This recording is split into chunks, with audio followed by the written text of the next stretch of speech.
Welcome to the Karen Kenney Show. Hey, welcome to the Karen Kenney Show. I wasn't sure if I was gonna record a podcast right now because I just recently got back from the dentist.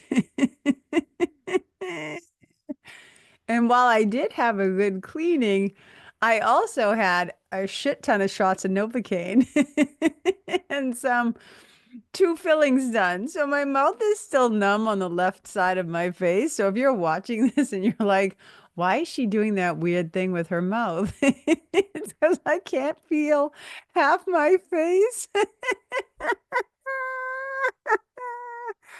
What is going on? Okay, and I'm back. I'm gonna give it, if I drool, anybody watching this on YouTube, I just apologize in advance. But I want to get this sucker done. I want to get it done before the weekend. So I think I'm just going to dive in and do it. Okay. I don't know how long this one is going to be.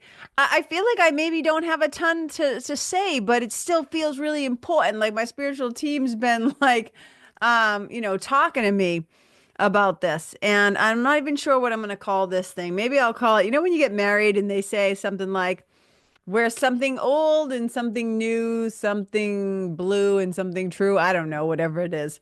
And I've been thinking about old things. I've been thinking about these old stories and these old beliefs and these old patterns and these old habits and these old ways that we think about ourselves and these old stories we tell and the identities we carry and the beliefs that we have and the limitations and all the stuff. And I don't know.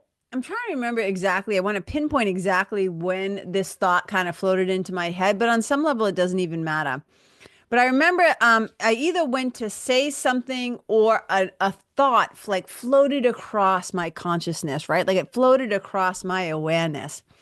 And I thought to myself, I'm kind of tired of that thought. I talk about it sometimes, like I talk about like sometimes you're ready for whether it's a coach or a mentor or spiritual mentoring or personal development or therapy or whatever. Like that you're starting to bump up against a time when it might be a good idea to get your ass some help. When you start to get that feeling, when you wish you could just like literally unzip yourself from your own skin because you're so sick of your own bullshit, you just want to get away from yourself. So sometimes I'll have a thought or whatever, and I'm like, no, like I'm so sick of this old habit or this old conditioned or this old way of being. And I just want to leave it. Like I just want to like release it and like let it go. And then all of a sudden I had this thought. And this was the thought that I was thinking. And it went something like this. I really just want to think something new about something old. I want to think something new about something old. And this to me is part of the work that I do. And I remember on one of the Nest calls one time, somebody was talking about because stories come up a lot, right? So I have like this 4-step process. And it's not always linear, but I'm going to explain it in like a linear way. The process of like your story to your glory. And it starts off with us having some sort of a story. And it's a story about like maybe what happened in our childhood or some betrayal or some awful thing or some trauma, some drama, some stuff that went down, right? And it's like, we gotta tell that story to somebody. We need to have, I really believe this, that in order for the releasing process or the reconciliation process, or even just the maybe shifting our mind about it, whatever, feeling maybe slightly differently about it, whatever the thing might be, call it healing, call it whatever, that we have to have a compassionate witness. And I think if we just walk around carrying the burdens of our youth, carrying the burdens of whether it's our parents' trauma or the shit that just rolled downhill onto us because maybe other people didn't have good skills or they were predators or whatever happened, right? And I think that in order to be able to start to shift the way that we relate to the things that happen to us, that the way we think about those things, First, we need to start with having a compassionate witness. We need somebody to say, like, I'm so sorry that this happened, or I believe you, or tell me more. To be deeply heard and deeply listened to can be very healing for those younger parts of ourselves. So, number one, we got to tell that story, whether we write it down, whether we say it in therapy, what we say to our spiritual mentor, whatever the thing is, right? And then the second step is being able to be willing. Be willing. And that's the key word. Be willing to release the story, to let go of the story. Because if we hold on to it too tight, right? Like we can't quite do anything with it. Well, I always say love doesn't happen in a contracted state like this, and I'm balling up my fists. It happens like this when we open and we're willing, we're just willing. And this is how I say, oh, this is all that spirit needs, all that Holy Spirit or spirit, your inner teacher needs, all that divine intervention needs is like a tiny bit of your willingness. That's step two. And then step three is we get to rewrite the story. We get to edit the story or reimagine the story, right? And we do this along with the help of a spiritual practice and training our brain and shifting our mind and kind of dwelling in the realm of possibility. And this is where a lot of the tools can come in. A lot of the tools can also come in the second step as well. Right. And then from there, once we reimagine and we have new perspective and we shift from fear to love and all these things, then we get to live our glory. And that's the whole story to your glory, right? You get to go back out into the world, kind of renewed and reborn. And to be reborn, meaning we're not still dragging our past and that pain and that shame and that blame and all that stuff like into our future. Okay. So I was thinking to myself about whatever it was, and I literally can't even recall it right now, but I know some part of me was annoyed with another part of me. And I just thought to myself, I just want to start thinking something new about something old. Like I want to have a different way of thinking about this thing. And it could have been about myself. It could have been about a belief that I had about somebody else, like whatever it was. And how often do we do that? Let's think about this. And it's coming into my mind also because I'm trying to think of who it was. It might have been somebody who was at my day gig recently. And I'm hyper aware about the way that people talk about themselves. And I can usually tell pretty quickly when somebody has a habit of talking to themselves like shit, when they use a lot of language that is not just because I can be self-depreciating and make fun of myself and haha, right? I'm not being necessarily mean to myself. Sometimes it's just true. We have quirks or we're weird or this habits that we have, and we can poke fun at ourselves and laugh, but not in a cruel way. But I can also tell when somebody tends to talk to themselves in an unkind way or a berating way, or they're just not even hearing what comes out of their mouth, right? They're so habituated with these old things, these old beliefs. And a lot of times those things are not ours to begin with. There's something that somebody else said to us at some point, and they said it enough times that it got recorded onto our subconscious. And now we just regurgitate these things and parrot these things and say these things. We repeat these things.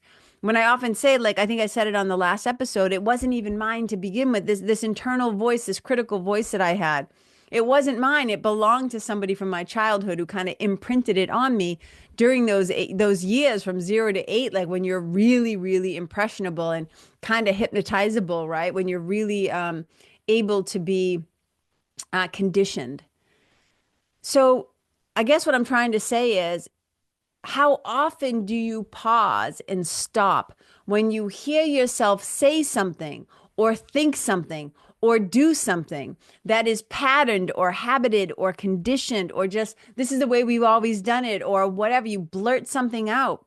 How often do we slow down, first of all, long enough to hear what's coming out of our mouth or to bear witness to the thing that we're about to do or did or doing? It's like, man, I want to have a different relationship with fill in the blank.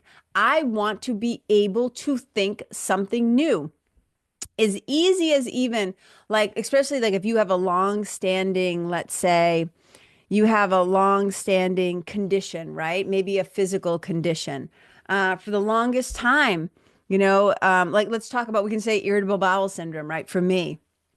And now I like to really think about, for a long time, I didn't know. I felt like I would be inflicted with this my whole life. And look, maybe I will be. Maybe there will always be flare-ups. Maybe there'll always be times when I have to rush to the bathroom or like whatever, you know?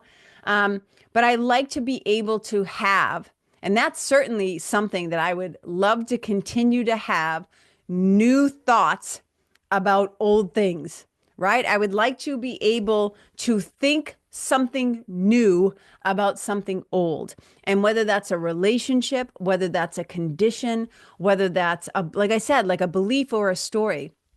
And the way that we can do that is through pattern interrupts.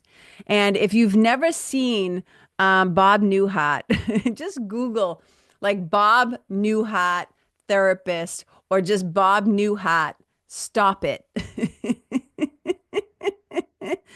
I love this video so much. I was talking about it on the Nest call. The Nest is, if you're new to the show, first of all, welcome. If you don't know what the Nest is my spiritual mentoring community and group, right?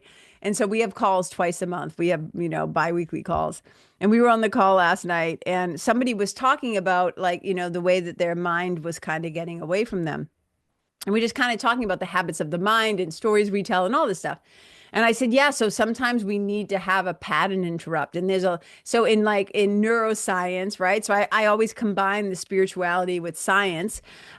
We actually have a part of our brain that is literally like wired for spirituality, which I find fascinating. And we're learning more and more and more. I mean, we've known for about at least, and maybe I'll do a whole podcast on this at some point. We've known for at least, I think, 10 to 12 years now that, or even longer, maybe, that like 12 minutes of focused prayer or focused meditation, right, literally changes your brain. So it's a pretty powerful thing. But we were just talking about how, the brain starts to go down like habit road, as I call it. It's driving along on habit road. It's about to do its pattern or its habit. And one of my teachers, Melissa Tia, is my hypnosis teacher, and also my one of the most brilliant teachers and hypnotists that I know. But she talks about like, you're kind of going down, you're driving down about to do that same old pattern. And what we need to do is have a pattern interrupt. So if you're watching this, you can see what I'm doing with my hands. But if you're listening, imagine my hand is like a little car and it's driving down the street. And my other hand is kind of coming up like a stop sign and going like, nope. Right. And what happens is when you interrupt the pattern that you're doing, it forces your brain kind of into like neuroplasticity and doing something different, doing something new. And that's what we want to do. Because over time, Rick Hansen says, neurons in your brain, neurons that fire together, meaning they habitually communicate, right? They fire together. They end up wiring together, which means they start to build bonds. And that's that, like you could have a bond, right? I'll call it a bond. That's my name for it. You can have a neurological connection on tying your shoes because you've tied your shoes so many times. You can pretty much do it without even thinking because those neurons are so wired together because they've fired together so many times. It's just like driving for many of us. You can drive and just let the subconscious drive because it's so wired into you. But sometimes some things that are not helpful, some things that are not loving, some things that are not kind, some things that are not compassionate or even helpful anymore get in there as well. And so we have these old ways of thinking about ourselves and what's possible for us and who we are and what we're capable of. And you see it a lot of times, when people know that it's time to start doing some work, right? Or they know it's time to maybe get some help around an issue, right? Whether it's physical, emotional, spiritual, mental. And they'll start to question whether they should make that investment in themselves. And a lot of the times, yes, maybe it's about money, but really another big part of it is there's a struggle going on underneath the surface of, am I good enough? Am I worthy? Do I deserve this? Will I really do this? Do I really deserve to be happy, et cetera, et cetera, et cetera. And so I really love to help people have new thoughts about old things. That's part of what I do as a spiritual mentor and a hypnotist and a integrative change worker and a life coach, a yoga teacher, etc. I'm really in the transformation business. I'm really in the business of helping people to possibly feel different, to think differently. And that's what a miracle is a shift in perception in your mind from fear to love. And being able to think something new. I mean, that to me is miraculous, right? That to me is a really big deal. When we can stop the chatter, in yoga, we call it the chitta, the chatter in the mind, the thought fluctuations in the mind, to be able to slow it down, to still it long enough. And whether you're using your breath as a pattern interrupt, or EFT tapping as a pattern interrupt, or bilateral stimulation as a pattern interrupt, or shifting your peripheral vision out, right? Like whatever it is 1,000 tools. But to be able to get to the tools, first you have to be able to slow down enough to recognize that you're doing the same old thing. You're thinking the same old thought. You're into the same old patterns and habits, and you're running that racket on yourself again and again and again. And double amen hands if you know what I'm talking about, that there's something in your life that is old. And like I said, whether it's an old belief, an old identity, an old pattern, an old way of thinking, an old way of talking to yourself, an old way of relating to somebody else in your family. I see this a lot, in the episode that I did on the small, like building cages, stop building cages. This happens a lot in families where certain members of the family build cages around other people and they refuse to see them differently. They refuse to see them as an adult, or no longer that kid, or no longer that teenager, or whatever. They have a really hard time envisioning their sibling as a doctor, or as a successful artist, or somebody who could actually write or do well, because they insist on holding on to their old thoughts and their old vision and their old interpretations and their old meanings of that person. And we never let we don't have new thoughts about old things. And it's a fucking shame is what it is, because it's so limiting and it makes things feel really small and contracted and tough. And it doesn't allow for the life force of change to come through. It doesn't allow for divine intervention. It doesn't allow people to grow. And we know, and John Overdurf has this quote, but it's also very A Course in Miracles-y, right? And the basic premise is that people can only be as good in your presence as they are in your mind first. How you perceive somebody or see somebody or hold their vision of them in your mind is going to affect how they appear or seem in person. And if we don't allow people, if we do not have new thoughts about old things, then like, man, that's depressing to me. Like, that's just it's such small living. It's such fearful living, And so I kind of want to be able to swing open the doors of my mind and have a new thought about myself, or a new thought. And we see it a lot right now, right? Going into an election, like right now, right? All the different candidates and parties, like, it's been really fascinating seeing people who used to be on one quote unquote side, right, start to endorse a different candidate. Like, I'm just like, I love that people are allowing them. Some people, a lot of people aren't. A lot of people are going around with the same old racket and rhetoric and bullshit. But some people are willing to say, and expand their mind and open up, and to look upon things with new eyes, with fresh eyes, to have new thoughts, to be thinking something new about something old. And how fantastic is that? So this is my invitation to you, that again, whatever it is, it might even be a story you tell yourself about, like, I'm not good with money. I'm not smart enough to invest. I can't do that. As soon as we say those words, it's like we're just repeating, and we're keeping ourselves so stuck and limited and small. And I just want to kind of swing, like I said, open the windows, open the doors, roll up the garage, whatever it is. And you have to just start with being willing to think something new. And whether it's about yourself, whether it's about your parent, your partner, your kids, the government, whatever it is, I think if we choose to hold on too tightly to our opinions, to what we consider quote unquote facts from the internet or like whatever, oh, we're in a world of trouble. I think we're more interesting and complicated, and we have the ability to hold two opposing things as possibly true. You know what I mean? Like, I think there's so much more nuance and richness. But if we insist on keeping things locked down, cemented in, quote unquote, gospel truth, um, it's just not, I don't think it's good for us because we are continually evolving beings. I change every single day. That's why I always say on this podcast, like every however many episodes, I'll say, hey, look, this is what I think right now.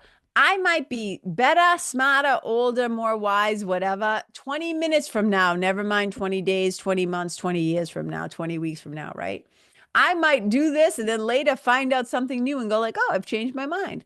So the thing about a podcast is it's just documenting where I am right now in this point in time. And I reserve the right to change my mind. I reserve the right to change my mind. I reserve the right to make mistakes. I reserve the right to retract something I said when I know better and learn better and be better and do better. You know what I mean? So this is an invitation from my heart to yours.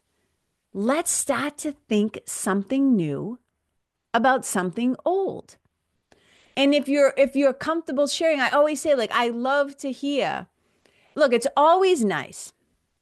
It's always nice to hear from people that they loved the show or they loved this episode. But you know what's even better is when you give the kind of feedback that I would call gateless feedback. So I'm a gateless writing instructor. But I would really love specifics.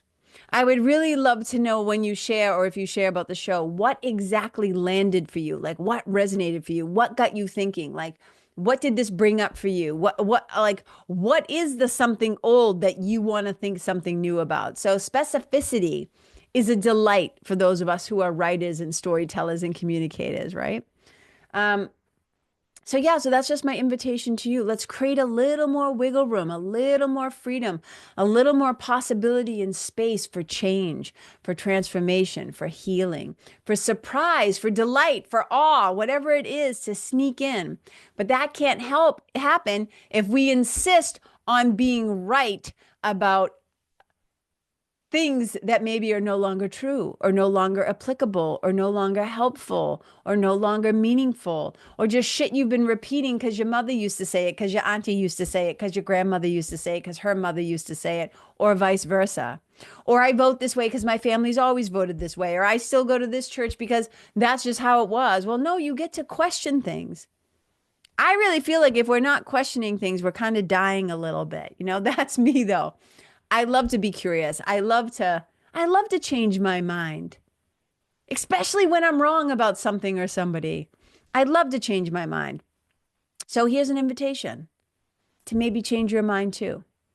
And, you know, like I said, go Google, like if you want a pattern interrupt, when you find yourself going down some old road, just go Google, again, Bob Newhart, stop it. Because stop it, just the word stop it is a really powerful pattern interrupt that you can do to yourself. And maybe on, you can also go back. I don't know. I think I did a thing on 4-7-8 breathing.